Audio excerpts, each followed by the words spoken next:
Bruno Valenti. J'ai en charge au niveau de SKF Saint-Cyr-sur-Loire les centrales de fluide, coordinateur énergie au niveau de l'utilisation et aussi l'optimisation des outillages.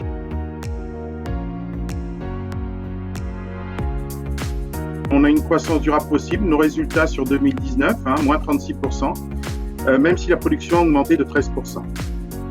2016-2017, on a dit on est arrivé sur un palier. On a donné du sens à la démarche et on a montré que ça pouvait marcher. Et à partir du moment où on a fait des gains, sans avoir d'intelligence artificielle mais avec l'intelligence humaine, on a vu qu'au bout d'un moment, on était bloqué et qu'il fallait se doter d'un outil pour avancer, pour aller encore plus loin, pour grappiller encore ces petits pourcentages qui nous manquaient de réduction de consommation énergétique. Il nous fallait un outil supplémentaire. À partir du moment où on a suscité l'envie et le besoin, derrière, ça a été très bien accepté et très bien utilisé.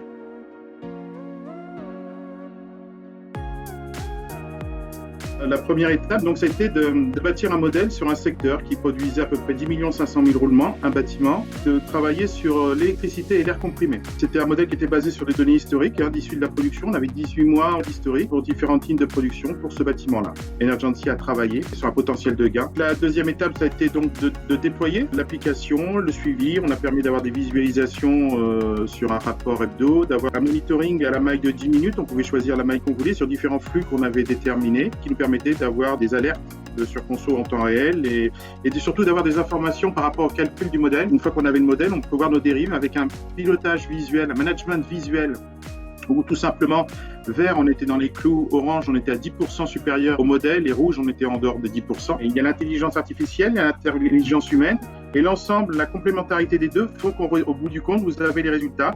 Et l'intérêt d'avoir un outil comme celui-là, c'est que vous pouvez suivre, avoir une meilleure réactivité, et vous pouvez tout de suite avoir un résultat par rapport aux activités que vous menez pour réduire la consommation énergétique.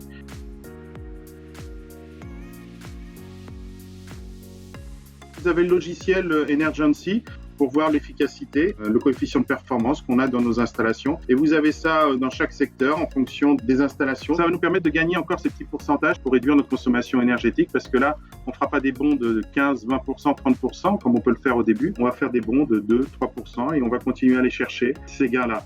Dans ce bâtiment, on avait une estimation d'un gain de 3,5% et on avait un résultat de 6%. Le ROI pour le premier projet qu'on a mis en place, c'était moins d'un an. Par rapport à la consommation sur le talon d'air comprimé qu'on avait sur ce bâtiment-là, on avait un gain de 11%. Et pour un investissement matériel, ça devait être 1 500 €. On a fait une réduction sur la facture électrique de 10 000 € sur les aspirations. Donc, je vous dis, au fur et à mesure qu'on avance, et une fois que vous avez créé ça avec vos équipes, vous avez créé l'envie, ils sont acteurs, ils ne subissent plus. Au fur et à mesure, vous avez de plus en plus de solutions qui ne coûtent pas cher et qui rapportent.